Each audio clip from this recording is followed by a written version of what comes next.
Il est arrivé, le petit Larousse illustré. Bonjour Karine Girac-Marinier, vous êtes la directrice du département encyclopédie et dictionnaire au Petit Larousse, aux éditions Larousse. 170 ans 170 ans les éditions Larousse. J'allais dire, vous ne les faites pas.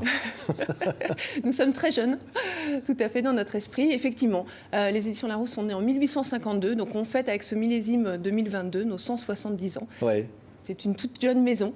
Toute jeune maison. Ouais, Pierre Larousse. Qui était ce monsieur Pierre Larousse? Tiens, un mot incroyable, cet éditeur, cet inventeur comme ça, qui un jour va donner son nom au dictionnaire. Tout à fait. Alors d'abord, c'était un instituteur. Pierre Larousse était autodidacte. Il a beaucoup appris. Il a d'abord enseigné à Toucy, son village natal, quand il était instituteur. Puis il est remonté faire des études complémentaires sur Paris. C'était un passionné de lecture, un passionné de livres. Il a voulu apprendre par lui-même. Il allait dans des cours du soir. Il a énormément appris.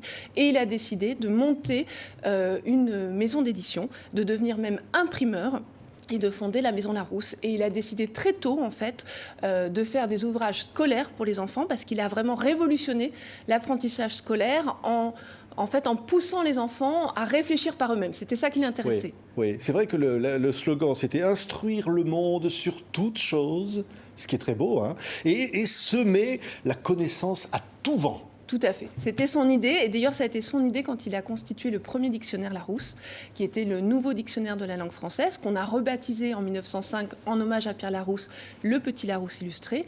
Et en fait, sa grande idée, en fait, c'était de faire un petit dictionnaire en un volume, quand à l'époque, il existait des grands dictionnaires en 8-10 volumes. Et c'était un petit dictionnaire très peu cher pour l'époque, je crois autour de 1 franc, de façon à ce que chaque foyer français puisse avoir un dictionnaire et que la langue française soit partagée par le plus grand nombre. Et maintenant, il est content parce que Pierre Larousse a son nom dans son dictionnaire. C'était la moindre chose qu'on pouvait faire. Mais il n'est pas le seul, parce qu'il y a des nouveaux qui rentrent chaque année comme ça. Alors on va dire, cette année, Philippe Torreton, le chanteur belge Arnaud, des skieurs, enfin, toutes sortes de personnalités. Comment vous choisissez ceux qui rentrent Alors en fait, c'est un travail d'une année. On va d'abord sélectionner des personnalités qui pourraient rentrer dans le Petit Larousse, puis on va se réunir avec nos conseillers et en interne et voter pour les nouveaux entrants. Il faut savoir qu'on a une 40aine de places chaque année, donc voilà, très peu de places. On voit Pierre Lemaître, prix Goncourt, on voit le réalisateur qui a eu la Palme d'Or au Festival de Cannes, réalisateur coréen. Oui. Encore une fois, c'est quoi? Ce sont des gens qui apportent quelque chose à la culture, qui marquent leur temps et qui vont rester. Tout à fait. On évite absolument les effets de mode.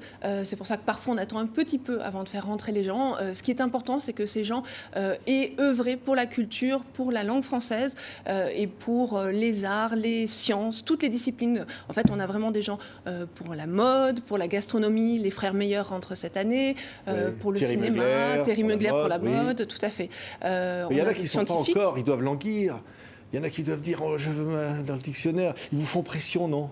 On reçoit quelques courriers. Vous recevez des courriers? Très peu, mais un petit peu. Je ne trouve pas mon nom dans le dictionnaire. Voilà. En tout cas, il y a 63 800 mots dans ce dictionnaire 2022. Alors, des mots nouveaux, j'ai presque dire, empruntés au Larousse médical. Hein, parce qu'avec le Covid, d'ailleurs, le ou la Covid, vous avez tranché là. Hein. On a mis les deux. Oui. On n'a pas tranché parce que l'Académie française recommande le féminin. Et en fait, on a vu que l'usage, nous sommes un dictionnaire d'usage, recommande plutôt le masculin. Donc vous dites c'est le Covid alors plutôt, l'usage. On peut dire les deux, on peut écrire et dire les deux. Et ce qu'on a vu, c'est que souvent quand on parle de la maladie, on dit la Covid. Et quand on parle du virus, du coronavirus, on dit le Covid. Oui, alors il y a plein de mots. Quarantaine, Covid, évidemment Covid-19, le SARS, la quatorzaine, c'est pas la rhinopharyngite. Enfin, ce sont des mots très, très, très médicaux, encore une fois. C'est... Tout à fait. En fait, ce qu'on a constaté cette année, c'est 3 choses. D'une part, il y a eu des mots qui étaient déjà présents dans le dictionnaire parce qu'il y avait déjà eu des épisodes d'épidémie, notamment H1N1. Donc, il y avait des mots qui étaient présents, qu'on a beaucoup utilisés, qui sont revenus au devant de l'actualité. Il y a eu d'autre part des créations de mots, comme vous disiez, quatorzaine, reconfiné, traçage. Pas des mots terribles, c'est pas très joli, traçage. Pas forcément, mais ça indique bien en même temps ce que c'est, donc c'est utile. Oui.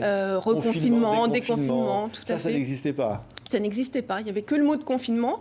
Et la troisième chose, avec ce mot de confinement, on peut en parler, c'était des nouveaux sens qui sont apparus. Des mots ont changé de sens, notamment confinement. Au départ, c'était que pour protéger des missions nucléaires. Or là, en fait, le confinement, c'est plutôt pour protéger la population de la maladie. Oui, alors d'autres mots plutôt économiques d'ailleurs. Inclusif. La croissance inclusive, oui. Inclusif. Ou alors la sous-représentation, la surreprésentation. C'est des mots que vous introduisez. Hein. Et la cyberstratégie. Tout à fait. Voilà. Tout à fait. Le numérique. Le numérique. Le nouveau monde. Oui. Avec le VPN aussi, c'est ce système qui permet de télétravailler chez soi tout en étant connecté au réseau de l'entreprise. Tout à fait. Oui, les néobanques, enfin, tout le monde virtuel comme ça, finalement, rentre pour de vrai dans le dictionnaire. Tout à fait. En fait, le dictionnaire, c'est un reflet de notre société. Et la langue, les évolutions de la langue reflètent en fait notre monde qui change en permanence. Donc c'est assez normal. En fait, le dictionnaire est une sorte de photographie instantanée, année par année, du monde qui évolue. Oui. D'ailleurs, par exemple, harcèlement, vous existez bien sûr, vous rajoutez harcèlement de rue. Tout à fait, parce que maintenant c'est une réalité malheureusement. Tout à fait. Et puis en plus, maintenant, c'est un délit. Donc c'est important de rajouter ce mot. Racisé. Oui. Voilà un mot qu'on entend dans le discours politique qui n'existait pas avant dans le dictionnaire Larousse. Tout à fait. C'est un mot qu'on entend et que l'on voit beaucoup, notamment dans les médias généralistes, en radio, en télé. Donc oui, c'est un mot qui est de plus en plus utilisé. Tout à fait. Ah ouais, alors là, il y a un truc que je ne connaissais pas, hein, le plastic-route. Oui, alors malheureusement, ça c'est les effets de la pollution. En fait, c'est une couche de plastique qui se forme sur les océans notamment. Oui. Alors, on va dire, les mots, beaucoup de mots viennent des régions. Oui. Alors parfois d'ailleurs du Québec, de la francophonie, des régions. Oui.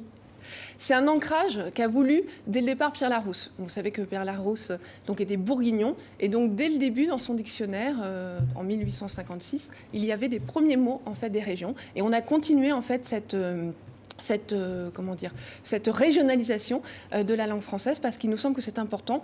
Le dictionnaire, c'est le reflet de la langue française telle qu'elle se parle, partout. Oui. Une nounounerie. Ça vous arrive de faire des nounouneries? Parfois.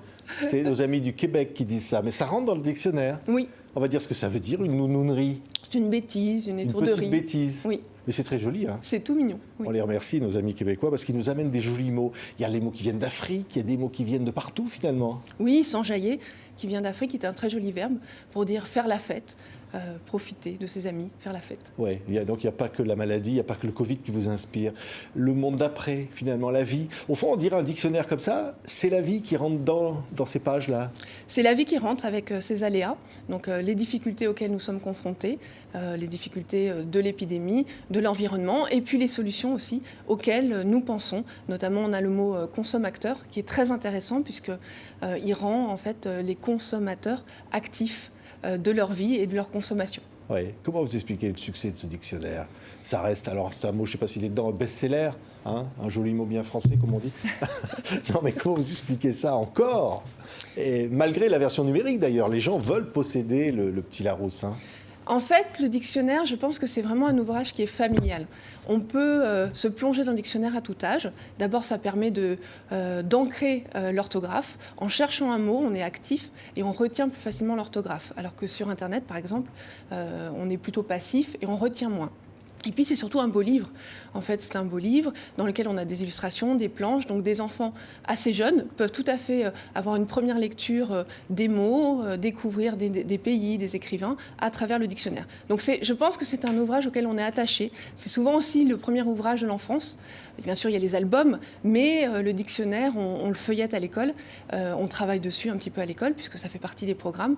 Donc, je crois que c'est un des ouvrages qui marque le plus l'enfance. Oui, on a l'impression qu'on emploie moins de mots que... Je sais pas, vous m'avez dit, je crois, c'est 40 000 mots usuels, mais qu'il y en a certains qui n'en parlent que 20 000. On a l'impression qu'on en parle moins, mais au contraire, le dictionnaire s'agrandit de plus en plus. En plus de mots. Tout à fait. On crée de plus en plus de mots. La langue française est très créatrice, elle est très dynamique. Donc on crée énormément de mots chaque année. Nous, on repère entre 5 000 et 10 000 mots qui sont mots et sens qui sont créés chaque année. Effectivement. Oui. Donc on s'enrichit.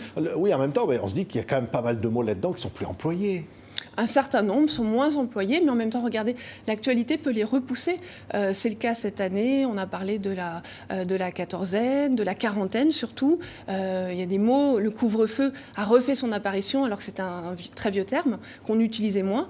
Donc vous voyez, beaucoup de mots peuvent être poussés par l'actualité. Oui. Donc ils sont oubliés momentanément et puis ils reviennent en force. Oui, mais c'est une manière de dire avec ce dico Larousse, comme ça chaque année, quelle richesse que la langue française, quoi. Bien sûr, quel employer, plaisir. Rechercher, il y a des mots là-dedans. Vous allez découvrir des façons de parler, d'employer, de décrire des sentiments qui sont belles finalement. Tout à fait, et puis différents registres de langue. C'est ça qui est intéressant aussi dans le dictionnaire. On explique bien comment employer les mots, le langage soutenu, le langage familier. Donc on fait bien la différence pour que les locuteurs français puissent utiliser à bon escient la langue française. Merci Karine Girac-Marinier. Voici le nouveau Petit Larousse, toujours en pleine forme, toujours jeune et fringant, toujours magnifique. Merci d'avoir été avec nous. Je vous en prie, merci.